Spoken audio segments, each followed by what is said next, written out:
Switch Day! Welcome back to the channel. Welcome back to another video. Today we're celebrating the release of the Switch, which was March 3rd, 2017. I know my lines, sort of. So we had 6 great years of the Switch. We're entering our 7th year. I already made a video about what's coming out or what's not coming out or what we don't know is coming out. But so be sure to check that out if you want to see some hot takes or whatever.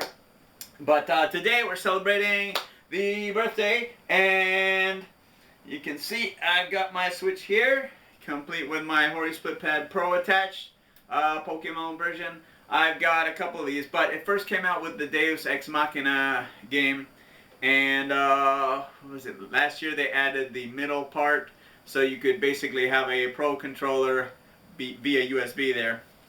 But they're a great addition for your Switch if you don't have them already. But yeah, this beast has brought me some joy and some irritation the past 6 years, so we're gonna go over that. You can also see my lovely, hope you can see this, my lovely game cover, and I think it's a cleaning pad. I got that as one of the pre-orders for one of the games in this stack.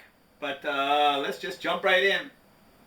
And it started with the highly acclaimed Breath of the Wild on, like we said, March 3rd, 2017, after being held back for a year because this was originally going to be a Wii U release. But yeah, they held it back so it became the launch game for the Switch. And I mean, tons of people love it. I don't, for many reasons I've talked about at different times on the channel. But at one point it had a higher attach rate than the Switch itself. So it sold more copies of the game than the system had sold. And that is insane. And a lot of games in this stack are insane. And we're not going to go too in-depth on any of them, I don't think, because you know, I've done that many times in many videos on the channel. So this was, I should have grabbed the complete game because the expansion pass came out, was that later that year or the next year? But you got the Champions Pack, and what was it? There was hard mode. I don't even remember what all it was called. And this is the Japanese version. So again, region contents, you can see the inside there. That's pretty cool. And I'll talk about that in another video. But this is the North American version of the game, and it has all the languages I need. This is the Japanese version of the DLC, and this was actually compatible, believe it or not. So that's a major plus for Nintendo. Then they also released, and this was also the same way actually, but the 50 million selling Mario Kart 8 Deluxe. Again, I've talked about this several times in the channel and will again in the future. But the best version of Mario Kart to date. And for some reason, randomly last year, we ended up with the DLC, which probably could have just been Mario Kart 9. And yeah, but I mean, it took how long to dethrone Mario Kart 64 as the best Mario Kart game, but Nintendo finally did it with Mario Kart 8 Deluxe in year 1 of the Switch. And yeah, we pretty much, most of the stack is system sellers. So then, and it's not so hot to take because a lot of people actually think so, but I thought the best game on the Switch in 2017 was not Breath of the Wild, but was Mario Odyssey. And if you know me as a lifelong Zelda over Mario fan, that is a complete surprise, complete turnaround. But this game was fantastic. There were way too many moons, and you know, I think Nintendo started to fall into the open world trap where there's too much to do. I mean, 900 pieces of shit, literally 900 Korok seeds here.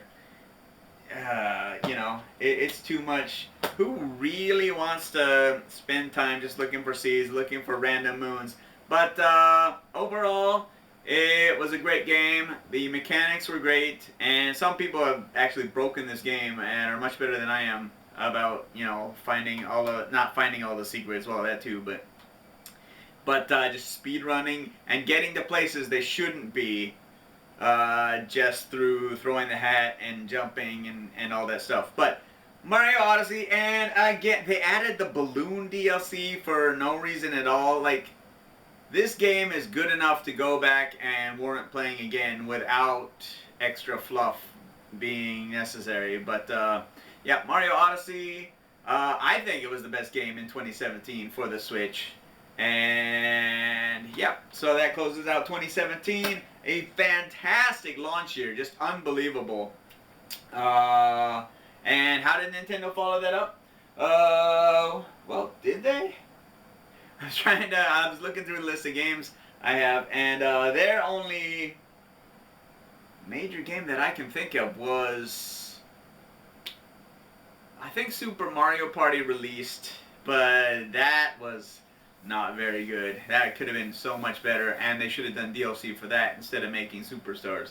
But they had Smash Ultimate, so that was a great game. But my 2018 Game of the Year was actually Octopath Traveler.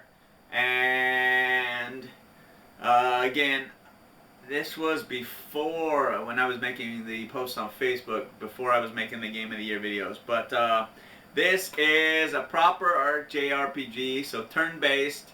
The HD... What's Square's new thing called? With the HD SD or something?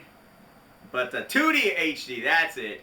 High definition graphics. But I mean, you can choose any one of your 8 classes to start, and you go around, you gather your team, and then it branches out, gets more difficult and more difficult. So progression sort of scales, not to the core areas, but to the outer areas and then the fringe areas. Great story, great character development. My 2018 Game of the Year, and if we haven't talked about that, again, we will. So that's 2018. Again, another solid year for the Switch. We're our whatever screen cleaner is sort of drooping down as we go here. Okay. Oh, that's the back. Jeez. Okay. Well, this was my 2019 Game of the Year, and a total surprise, because I wasn't really a big strategy guy. From Nobunaga's Ambition on the NES, I didn't play a single strategy game until in university I saw somebody playing Final Fantasy Tactics, but that could not compare to Final Fantasy VII, and I was wondering why that was even a thing. So still no strategy genres until Three Houses came out, and it's my 2019 Game of the Year. But to take a genre that I have no interest in and make it my Game of the Year, it must be something special. The game was fantastic, you know, and I even bought Engage, and we'll talk about that at some point in the channel, hopefully, on the channel. But yeah, Fire Emblem Three Houses. 3 houses to start, so you choose your own story at the very beginning, and it also had DLC. I guess I didn't bring that with me this time, but yeah, so that added the hidden 4th house. So it basically is you're teaching at Hogwarts, and yeah, great game, great story. Totally recommend it, even if you don't like strategy, because hey, you might change your mind like I did. Octopath's looking a little beat up for some reason. Okay, then, so I was going through my list of games, and I'm like, what came out in 2021? What came out in 21? Nothing came out in 2021. I was like, oh, of course, because I don't like the game, so I bought it. And this one also sold stupid well because of the pandemic. And it is represented by Animal Crossing, but New Horizons, I think it was. And some of my friends were going nuts. They're like, buy it. I'm like, I hate Animal Crossing. I'm not buying that game. Because basically, if you played one Animal Crossing, you played them all. And I'm still playing the stupid one on Pocket Camp on my cell phone. So, I mean, granted, it's not as good as the console versions, but it's the same thing. So, like, why even bother? But yeah, that blew up. And for a while there, it looked like it was going to overtake Mario Kart 8 as the best-selling Switch game. But Mario Kart 8 held strong, Deluxe held strong, and it's like, yeah, go Mario Kart. Boo, Animal Crossing. But okay, that was 2020. Yeah, and the rest of the year was totally wonky. Mario 3D All-Stars, I could have grabbed that. That came out in September and started Mario 35th anniversary. But there wasn't really too much involved with that because, yeah, I mean, people were working from home, games were delayed, supply chain, all of that mess started, and, you know, it wasn't a great year for gaming, I'll say. But then 2021 comes around and from left field at June, we get an announcement for this game, my 2021 game of the year, and Metroid Dread is freaking awesome. No, it's not as good as Super Metroid, although some people are online would love to tell you that it is. But no, it's a really solid entry in the series.